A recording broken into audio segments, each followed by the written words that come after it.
This video has been sponsored by Arena Breakout. Hey everyone, this is Path to be giving a beginner's guide on Arena Breakout, a brand new tactical extraction shooter suitable for everybody while leaning more towards a hardcore audience. And the game is chock full of mechanics which can be quite daunting for newer players who are used to other titles for a very simple reason. Realism. The game is centered around realism, and this video is an entry-level guide for you to get started with the game. In Arena Breakout, your goal is to gather and extract as much loot as possible in matches, through PvP, scavenging around the map, and extracting with the loot. You can sell the loot to buy better gear and keep playing, but you will lose all the gear on you if you die. So each match is a risk on your gear. You get to choose how much reward you want to get or how much risk you want to bring into. However, you can have a teammate bring back your lost loot. The health system in this game is as hardcore as it gets, and it's one of the most important mechanics in the game. The player's health is split into 5 different sections, being the head, chest, hands, abdomen, being the lower torso area, and legs. The head and chest are critical body parts, which means that if either of them hit 0 HP, you will die immediately, just like how you would in real life. There are also different status effects that can be caused from damage. The 3 damage status are injured, where the HP of the player isn't full, wounded, where the limb is continuously losing HP, and broken, where the HP of the limb reaches 0. When limbs are broken, they can cause heavy debuffs to your gameplay, as a broken arm makes it harder to aim and search around, and a broken leg slows down your movement speeds and reduces jump range. Also, a broken abdomen causes your hunger and thirst to drain faster. The game also has a damage spread mechanic where if a broken part is hit, 70% of the damage received will be spread to the closest body parts. So once the damage spreads to critical body parts, it will cause the player to be downed instead of immediately dying. Since your player HP is crucial to your survival, your medication is equally as important. And there are 4 types of medication in Arena market: medkits, bandages, surgical kits, and painkillers.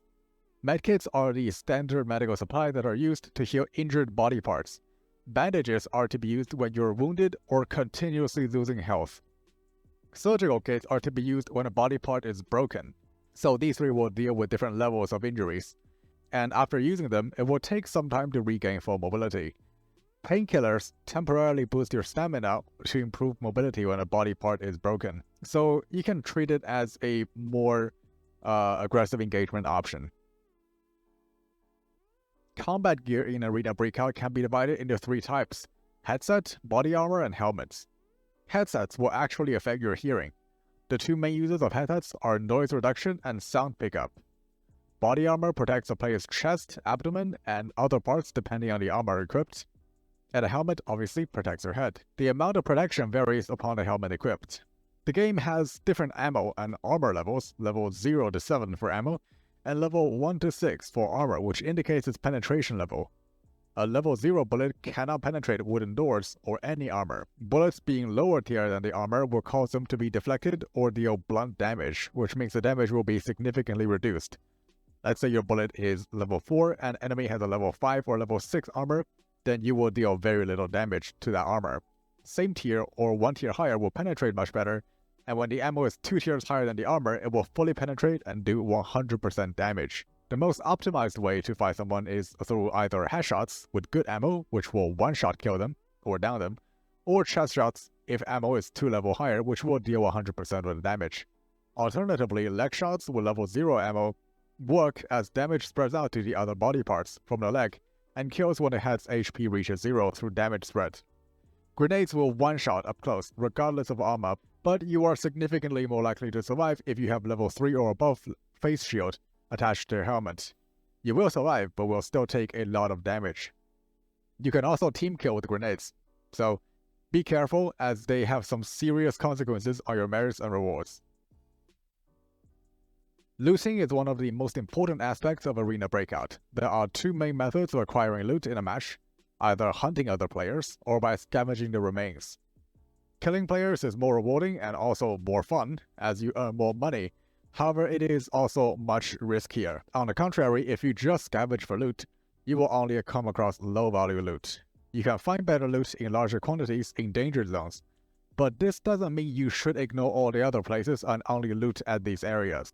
Whenever you enter a new match, the first thing you should do is to navigate to the nearest point of interest, where you have a higher chance of getting some loot. Once you have successfully acquired the basics, plan a path for nearby places that have a considerable amount of loot or mission objective points.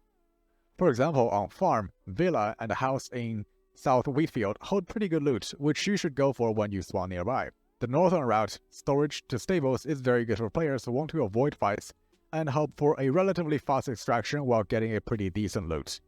It is connected to the highway and the southwest farm, which are both extraction points depending on where you spawn at. Despite all of that, PvP is unavoidable, so make sure you have enough firepower to deal with a decently geared player.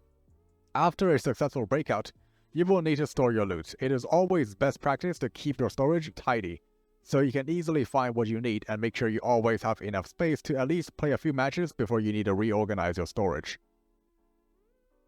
Once you have filled your storage completely, your next move should be to expand. So here are some good suggestions for storage box. First, the 7x10 multi-purpose box is one of the most important boxes because you get to expand the storage space with tactical rigs and backpacks.